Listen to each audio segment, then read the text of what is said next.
ಭಾರಿ ದುಡ್ಡು ಗಳಿಸಬೇಕು, ಬೇಗ ಶ್ರೀಮಂತರಾಗಬೇಕು ಅನ್ನೋ ಧಾವಂತದಿಂದ ನಮ್ಮ ರೈತರು ಕೆಲ ತಪ್ಪು ಹೆಜ್ಜೆಗಳನ್ನು ಇಡ್ತಾ ಇದ್ದಾರೆ. ಈ ಹೆಜ್ಜೆಯಿಂದಾಗಿ ಇಡೀ ಮನುಕುಲವೇ ಇವತ್ತು ವಿಷದ ಅನ್ನ ತಿನ್ನಬೇಕಾದ ಪರಿಸ್ಥಿತಿ ಬಂದಿದೆ. ಅದು ಹೇಗೆ ಅನ್ನೋದನ್ನು ವಿವರಿಸ್ತೀನಿ ಬನ್ನಿ. ರಸಗೊಬ್ಬರ ಲಾಬಿಗೆ ರೈತ ಬಲಿ, ಸತ್ಯ ಮುಚ್ಚಿಟ್ಟು ರೈತರಿಗೆ ಮೋಸ. ಹೌದು, ರಸಗೊಬ್ಬರ ಕಂಪನಿಗಳು ತಮ್ಮ ಸ್ವಾರ್ಥಕ್ಕೆ ನಮ್ಮ ನಾಡಿನ ರೈತರನ್ನು ಬಲಿ ಪಡಿತಿದ್ದಾರೆ. ತಪ್ಪು ಮಾಹಿತಿ ನೀಡಿ ಲಾಭದಾಸೆ ತೋರಿಸಿ ಅಮಾಯಕರ ದಾರಿ ತಪ್ಪಿಸುತ್ತಿದ್ದಾರೆ. ಕೆಲವೊಂದು ಕೀಟನಾಶಕ ಕಂಪನಿಗಳು ತಮ್ಮ ಡೀಲರ್ಗೆ ತಾವು ಕೆಲವೊಂದು ನಿರ್ದಿಷ್ಟವಾದ ಬ್ರ್ಯಾಂಡ್ ಕೆಮಿಕಲನ್ನೇ ಜಾಸ್ತಿ ಪುಷ್ ಮಾಡಬೇಕಂತ ತಿಳ್ಕೊಂಡ್ಬಿಟ್ಟು ಜಾಸ್ತಿ ಕಮಿಷನ್ನು ಕೊಡ್ತಾ ಇದ್ದಾರೆ. ಅದ್ರ ಮೂಲಕ ಆ ಕೆಮಿಕಲ್ಸು ಅದು ಸರಿಯಾಗಿದೆಯೋ ಅಥವಾ ಅದರದ್ದು ವಿಷ ಸಿಕ್ಕಾಪಟ್ಟೆ ಜಾಸ್ತಿ ಇದೆಯೋ, ಪರಿಸರದ ಮೇಲೆ ಯಾವ ರೀತಿ ಹಿತಕಾರಿಯಾದ ಪರಿಣಾಮ ಉಂಟಾಗ್ತದೆ, ಇವು ಯಾವನ್ನೂ ಸರಿಯಾಗಿ ತಿಳ್ಕೊಳ್ಳದೆ ಮತ್ತು ಅದ್ರ ಬಗ್ಗೆ ಸರಿಯಾಗಿ ಅಲ್ಲೇನಾದರೂ ಒಂದು ಏನಂತಾರೆ ನೋಡಿ ಅದಕ್ಕೆ ರಿಸರ್ಚ್ ಮಾಡ್ದೇ ಅಂಥ ಕೆಮಿಕಲ್ಸನ್ನು ಮಾರ್ಕೆಟಿಗೆ ಬಿಟ್ಟಿದ್ದಾರೆ.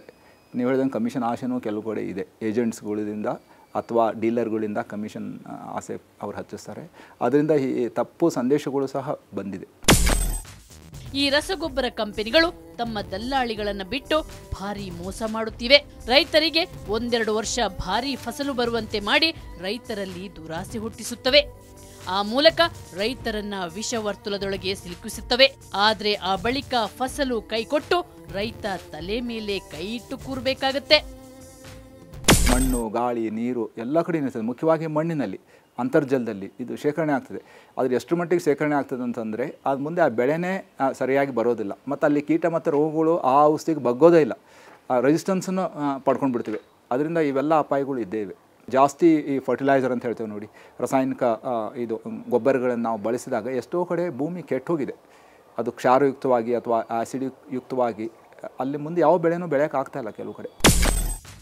ನಮ್ಮ ರೈತರು ರಸಗೊಬ್ಬರವನ್ನೇ ನಂಬಿ ಲಕ್ಷಾಂತರ ರೂಪಾಯಿ ಬಂಡವಾಳ ಹೂಡ್ತಾರೆ. ಬಗೆ ಬಗೆಯ ಕೀಟನಾಶಕ ಸುರಿತಾರೆ. ಇವೆಲ್ಲ ಏನಿದೆ ಇವೆಲ್ಲ ಟಾನಿಕ್ ಟೈಪ್, ಬೂಸ್ಟರ್ಸ್, ಹಾರ್ಮೋನ್ ಕೊಟ್ಟಂಗೆ ಹಾರ್ಮೋನ್ಗಳಿಗೆ. ಅವೇನಿದ್ರು ಹಣ್ಣೆಲ್ಲ ದಪ್ಪ ಬರಕ್ಕೆ, ಆಮೇಲೆ ಸೈಜ್ ಬರಕ್ಕೆ, ಇದು ಮಾಡಕ್ಕೆಲ್ಲ ಕಲರ್ ಬರಕ್ಕೆ. ಪ್ರೋಸ್ಟಿಮ್ ಸ್ಟ್ರಾಂಗು, ಮಾರ್ಷಲ್ಲು, ಲ್ಯಾನೈಟು, ಅಸೆಟೆಫು ಇಂದೆಲ್ಲ ನಾನಾ ರೀತಿ ಬರೀತಾರೆ ಮೇಡಮ್. ಕರಾಟೆ ಒಂದೊಂದು ರೀತಿ ಒಂದೊಂದು ಕಾಯಿಲೆ ಒಂದೊಂಥರ ಔಷಧಿ ಬರೀತಾರೆ ಮೇಡಮ್. ನಮ್ಮ ಡಾಕ್ಟ್ರ್ ಹೇಳೋದು 10 ದಿವಸಕ್ಕೊಂದ್ಸತಿ ಹೊಡಿಬೇಕು ಅಂತ ಹೇಳ್ತಾರೆ ಮೇಡಮ್. 10 ದಿವಸಕ್ಕೊಂದ್ಸತಿ ಔಷಧಿ ಸ್ಪ್ರೇ ಮಾಡಲೇಬೇಕು. ಸ್ಪ್ರೇ ಬಿಡಲೇಬೇಕು ಮೇಡಮ್. ತಿಂಗಳಲ್ಲಿ 5 ಸ್ಪ್ರೇ ಬೇಡ 4 ಸ್ಪ್ರೇ ಅಂತೂ ಬಿಡಲೇಬೇಕು ಮೇಡಮ್. ಇನ್ನು ಹಣ್ಣಿನ ಗಾತ್ರ ಹೆಚ್ಚಿಸಲು ಸೂಪರ್ ಕಲರ್ ಬರಲು ಬೂಸ್ಟರ್ಗಳನ್ನು ಬಳಸ್ತಾರೆ.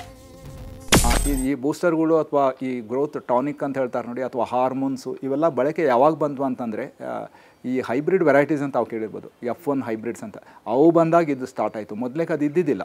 ಇವು ಹೈಬ್ರಿಡ್ ಬಂದಾಗ ನೋಡಿ, ನಾರ್ಮಲಿ ಅವರು ನಿರ್ದಿಷ್ಟವಾಗಿ ಅಲ್ಲಿ ಏನು ಆ ಬ್ರೀಡರ್ ಅಲ್ಲಿ ಆ ಸೈಜ್ ಬರಬೇಕು, ಶೇಪ್ ಬರಬೇಕು, ಆ ಕಲರ್ ಬರಬೇಕು, ಅವೆಲ್ಲನೂ ಬರೆಸ್ಬೇಕಾದ್ರೆ ಕೆಲಸರ್ತಕ್ಕೆ ಗೊಬ್ಬರ ಮತ್ತು ಆ ನೀರುಗಳ ಜೊತೆಗೆ ಕೆಲವೊಂದು ಟಾನಿಕ್, ಇದು ಗ್ರೋತ್ ಹಾರ್ಮೋನ್ಸು, ಟಾನಿಕ್ಸು, ಎಂಜೈಮ್ಸ್ ಇವನ್ನೆಲ್ಲ ಸ್ಪ್ರೇ ಮಾಡ್ತಿದ್ದಾರೆ ಕೆಲಸಕ್ಕೆ. ಅಲ್ಲಿ ಕೆಲವೊಂದು ಅಷ್ಟಾಗಿ ಏನು ತೊಂದರೆ ಇಲ್ಲ ಕೆಲವಕ್ಕೆ, ಆದರೆ ಇನ್ನು ಕೆಲವನ್ನೇ ಜಾಸ್ತಿ ಬಳಸಬೇಕಾಗಿಲ್ಲ ಅವ್ರಿಗೆ. ಗೊತ್ತಾ ಬಳಸೋಕೇನು ಫೈನಲಿ ಅದು ವಿಷಯುಕ್ತವಾದ ಒಂದು ರೀತಿಯಲ್ಲಿ ಪರಿಣಮಿಸ್ತದೆ. ಈ ಕೀಟ ಮತ್ತು ಪೀಡೆ ನಾಶಕದಷ್ಟು ಏನು ಡ್ಯಾಮೇಜ್ ಮಾಡೋದಿಲ್ಲ.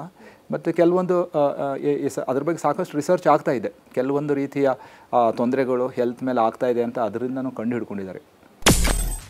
ಆದರೆ ಈ ಕೀಟನಾಶಕಗಳು ನಮ್ಮ ದೇಹಕ್ಕೆ ಸಾಕಷ್ಟು ಡ್ಯಾಮೇಜ್ ಮಾಡ್ತವೆ. ಏನೇ ಒಂದು ಅಡ್ಡದಾರಿಯನ್ನು ಹಿಡಿದ್ರು ಮೊದಲನೇದಾಗಿ ನಮ್ಮ ಮೇಲೆ ಪ್ರಭಾವ ಬೀರೋದು ನಮ್ಮ ಹಾರ್ಮೋನ್ಗಳು. ಯಾವಾಗ ಈ ಹಾರ್ಮೋನ್ಗಳು ಏರುಪೇರಾಗುತ್ತೋ ನಮ್ಮ ಯಾವುದೇ ಒಂದು ದೇಹದ ಕ್ರಿಯೆ ಕೂಡ ಏರುಪೇರು ಆಗ್ಬೋದು. ಇದು ಎಲ್ಲ ತರಹದ ಕಾಯಿಲೆಗಳಿಗೂ ಕಾರಣ ಆಗ್ತಾ ಹೋಗುತ್ತೆ. ಇದು ಈ ಕ್ರಿಮಿನಾಶಕಗಳೆಲ್ಲ ನೇರವಾದ ವಿಷ. ಇವಾಗ ನೀವು ಮಕ್ಕಳ ದೇಹವನ್ನೇ ಪರೀಕ್ಷೆ ಮಾಡಿ ನೋಡಿದಾಗ ಅವರ ದೇಹದಲ್ಲಿ ಆರ್ಸೆನಿಕ್ ಅನ್ನುವಂಥದ್ದು ಕೂಡ ಇರಬೇಕಾಗಿರೋದಕ್ಕಿಂತನೂ ತುಂಬ ಜಾಸ್ತಿ ಪ್ರಮಾಣದಲ್ಲಿದೆ. ಆರ್ಸೆನಿಕ್ ಇರುತ್ತೆ, ಮರ್ಕ್ಯುರಿ ಇರುತ್ತೆ, ಈ ಥರ ಅನೇಕ ಥರದ ವಿಷ ಅಂಶಗಳು ಈ ದೇಹದಲ್ಲಿ ಇದ್ದಾಗ ಆ ಮಕ್ಕಳ ಬೆಳವಣಿಗೆ ಮೊದಲೇದಾಗಿ ಕುಂಠಿತವಾಗುತ್ತೆ. ಎರಡನೇದು, ಇವರುಗಳೆಲ್ಲ ಪ್ರೋನ್ ಟು ಕ್ಯಾನ್ಸರ್. ಅರೆ ಎಲ್ಲ ಆಹಾರಗಳಿಂದನೂ 1 ಮಿಲಿಯನ್ ಇಷ್ಟು ಅಂತ ತೆಗೆದುಕೊಂಡಾಗ ಇವನ್ ದೇಹಕ್ಕೆ ಅದು ಎಷ್ಟಾಗೋಯ್ತು. ಸೊ ಅದು ಪ್ರೋನ್ ಟು ಕ್ಯಾನ್ಸರ್ ಅವ್ರುಗಳೆಲ್ಲನೂ. ಆಮೇಲೆ prone to cardiac related disorders, ಇದು ಎರಡು ಬಹಳ ಗಂಭೀರವಾಗಿರುವಂತಹ ಸಮಸ್ಯೆ. ತಮಾಷೆ ಅಂದ್ರೆ ರೈತರು ತಾವು ಬೆಳೆದ ಹಣ್ಣು ತರಕಾರಿಯನ್ನ ತಿನ್ನೋದೇ ಇಲ್ವಂತೆ. ಮಾಡಿದವರು ಯಾರು ತಿನ್ನೋದೇ ಇಲ್ಲ. ಇದು ನಾವು ತಿನ್ನೋದೇ ಇಲ್ಲ. ನಾವು ಈಗ ಹೊರಗಡೆ ಸೇಬ್ ನೋಡಿರಲ್ಲ ಅವ್ರು ಏನು ಬೆಳೆದಂತ ಅದನ್ನ ನಾವು ಬೆಳೆದ ನಾವು ಯಾವುದೂ ತಿನ್ನಲ್ಲ. ನಾವು ಹೆಚ್ಚಾಗಿ ಏನು ಮಾಡೋಕ್ಕಾಗಲ್ಲ ಅದನ್ನ. ಇವರ ನೆಂಟ್ರಿಷ್ಟ್ರು ಕೂಡ ಇವರು ಬೆಳೆದ ಹಣ್ಣು ತರಕಾರಿ ತಿನ್ನಲು ಹಿಂದೇಟು ಹಾಕ್ತಾರಂತೆ. ನಮ್ಮ ನೆಂಟ್ರಿಸ್ಟ್ರುಗಳಿಗೆ ತಗೊಂಡೋದ್ರೆ ಹಣ್ಣು ಕೊಟ್ಟರೆ ಇಲ್ಲಪ್ಪ ನೀವು ಔಷಧಿ ಸ್ಪ್ರೇ ಮಾಡೋದು ಗೊಬ್ಬರ ಕೊಡೋದು ನೋಡಿದ್ರೆ ನಾವು ತಿನ್ನಕ್ಕೆ ಮನಸ್ಸೇ ಬರಲ್ಲ ಅಂತ ಹೇಳ್ತಾ ಇದ್ದಾರೆ. ಅದನ್ನು ಹೇಳ್ತಾ ಇದ್ದಾರೆ ಈಗಲೂ ನಮ್ಮ ನೆಂಟರುಗಳು ಸಂಬಂಧಿಕರು ಕೊಡೋಕ್ಕೆ. ಅವ್ರು ತಿನ್ನೋದೇ ಇಲ್ಲ, ಮುಟ್ಟೋದೇ ಇಲ್ಲ, ಅವರು ತಿನ್ನೋದೇ ಇಲ್ಲ ನಮ್ಮ ಹಣ್ಣ. ಕೆಲ ರೈತರಿಗೆ ತಮ್ಮ ತಪ್ಪಿನ ಅರಿವಾಗಿದೆ. ಆದರೆ ಅನೇಕರು ಇನ್ನೂ ಲಾಭ ಎಂಬ ಮರೀಚಿಕೆಯ ಬೆನ್ನತ್ತಿದ್ದಾರೆ. ಭವಿಷ್ಯದಲ್ಲಿ ಅವರಿಗೂ ರಸಗೊಬ್ಬರ ಕಂಪನಿ ಹಾಗೂ ದಲ್ಲಾಳಿಗಳ ಮೋಸದಾಟ ಗೊತ್ತಾಗಲಿದೆ.